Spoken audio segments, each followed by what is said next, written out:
প্ৰকৃত শিক্ষা, যিটো শিক্ষা কেতিয়াও মানুহৰ আগত দেখুওৱা শিক্ষা নহয়। আপোনাক পূজাটোহে, আপোনাক সন্মান কৰাটোৱে হৈছে এটি ল'ৰা ভাল বুলি ক'ব পাৰি। নম্বৰে নিছে, বহুত ডাঙৰ অফিচাৰ হৈছে, কিন্তু মাক দেউতাকলৈ খবৰ এটা নলয়, মাত্ৰ পইচা পঠিয়াইছে। সেয়া হয় জানো? সেইটো কৰিলে আপোনাৰ ভাল লাগিব জানো? অকল পইচাৰ মাপ কাঠিৰে এজন মাক দেউতাকক শুশ্ৰূষা কৰাটো নুবুজায়। সেইকাৰণে মই ক'ব বিচাৰিছোঁ, আপোনালোকে এটা সুনাগৰিক গঢ়ক, যিটো ল'ৰাই আপোনাৰ ড্ৰাগছ, ভাং, মদ এইখিনিৰ পৰা যাতে বিৰত থাকে, মানুহক ভালকৈ কথা ক'বলৈ শিকে, মানুহৰ লগত আচাৰ ব্যৱহাৰ ভালকৈ কৰিব জানে, নম্বৰৰ পিছত নদৌৰিব, নম্বৰটো থাকিবই। আৰু সৰু ক্লাছত ইমান মাকসকলে মানে 1 নম্বৰ এটা কমিলে কেলে নেপালী বুলি কৈ মাৰ ধৰ কৰে। যেতিয়া এটা টাৰ্ণিং পইণ্ট হয় 6, 7 পাইগৈ, মই সেই মাতৃসকলক মই ক্লাছত বা পেৰেণ্টছৰ মিটিং যেতিয়া হয় তেতিয়া কিন্তু মই দেখাই নাপাওঁ। কিয় বাৰু? এতিয়া নাৰ্চাৰীত যেতিয়া আপোনাৰ 100ৰ ভিতৰত 99 পাব, মাকগৰাকী ক'ব তই 1 নম্বৰটো ক'ত হেৰুৱালি, লাগিবই 1 নম্বৰটো। আপুনি এটা কথা ভাবকচোন, আপোনাৰ জীৱনত এনেকৈ 100ৰ ভিতৰত 100 পাই আহিছিলেনে কোনোবা দিনা? নিজক প্ৰশ্ন কৰিব। মইতো পোৱা নাই, মই কেতিয়াও ল'ৰা ছোৱালীক নকওঁ মই 100 কোনোদিনেই পোৱা নাই, মই নকওঁ। 100 বুলি একদম মাৰি পিটি ল'ৰাটোক যে একদম টেবুলত পঢ়িবই লাগিব এইটো যে কৰে, সেইটো ভুল ধাৰণা। আপোনাৰ ল'ৰাটোৱে আপোনাৰ পৰা কি শিকিছে সেইখিনিয়ে মই ভাবোঁ গ্ৰহণযোগ্য কথা। আৰু ঘৰত বিশেষকৈ কাজিয়া পেচাল নকৰিব, সেইটোৱে ল'ৰা এটা বা ছোৱালী এজনীৰ জীৱনত বহুতখিনি বেয়া প্ৰভাৱ পেলায়। মাক দেউতাকে যে অনবৰত কাজিয়া লাগি থাকে সৰু সৰু কথা, যিবিলাক কথা কোনো মানে গুৰুত্ব দিব নলগীয়া নহয়, সেইবিলাকত পাতিয়ে কি কৰে, কাজিয়া হাই হুলস্থুল কৰি থাকে। সেইখিনি কথাৰ পৰা আপোনালোকে বিৰত থাকক।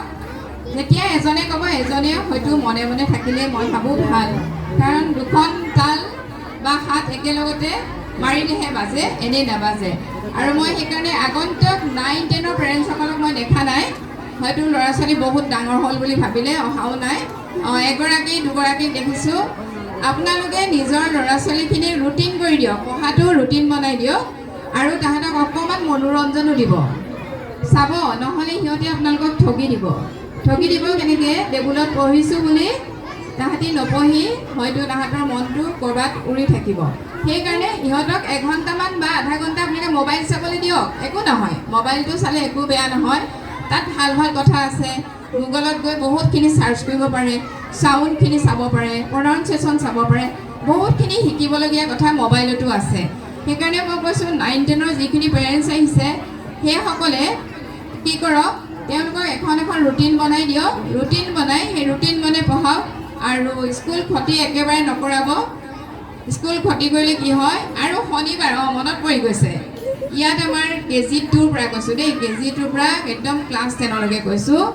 ধৰক এতিয়া মোৰ স্কুলখন কালিলৈ বন্ধ থাকিব, পৰহিলৈ কি বাৰ হ'ল, শনিবাৰ। এই শনিবাৰটোত কিন্তু মানুহে ল'ৰা ছোৱালী নপঢ়ায়, মানে শনিবাৰে পঢ়িবই নালাগে।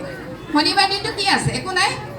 স্কুলৰ মাষ্টৰনীবিলাকে ডান্স, গান, গল্প কৰি থাকে, চিনেমা চাই থাকে, সেইকাৰণে নপঠিয়ায়। শনিবাৰ দিনটোত একদম নপঢ়ায় মানে স্কুল, মানে শনিবাৰ নপঢ়ায় স্কুলত। সেইটো কিয় কৰে? আমি শনিবাৰ হ'লেও পঢ়াম, আমি ভালেই পাওঁ যদি আপোনালোকে ডাইৰেক্টলি আমাক লিখি দিয়ে যে আমাক শনিবাৰটো নালাগে, তেতিয়া আমাৰো ফুৰিবলৈ থাকে, আমাৰো যাবলৈ থাকে য'ত ত'ত, এতিয়া আমি যাব পাৰোঁ। গৰমৰ বন্ধত আমি কি কৰোঁ, শিক্ষকসকলে ষ্টুডেণ্টখিনিক পঢ়াওঁ, 9, 10ৰ ষ্টুডেণ্টক পঢ়াওঁ, তাতো নাহে। বহুত গৰম বোলে, বহুত ৰ'দ, কিন্তু আমালৈ ৰ'দ বৰষুণ নাই নেকি? আমি ল'ৰা বা ছোৱালীটোক মানে আগবাঢ়ি যোৱাটোহে বিচাৰোঁ।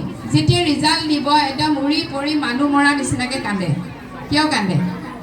আগৰ সময়ছোৱাত একোৱেই নাই, পেৰেণ্টছক দেখাই নাপাওঁ 9, 10ৰ, কিন্তু যেতিয়া আপোনাৰ ৰিজাল্টটো দিব সেইদিনাখন একদম মানুহ মৰা নিচিনাকৈ কান্দি দিয়ে। এই বছৰে আমাৰ স্কুলত বহুত ভাল ৰিজাল্ট হৈছে, আপোনালোকে হয়তো গম পায়।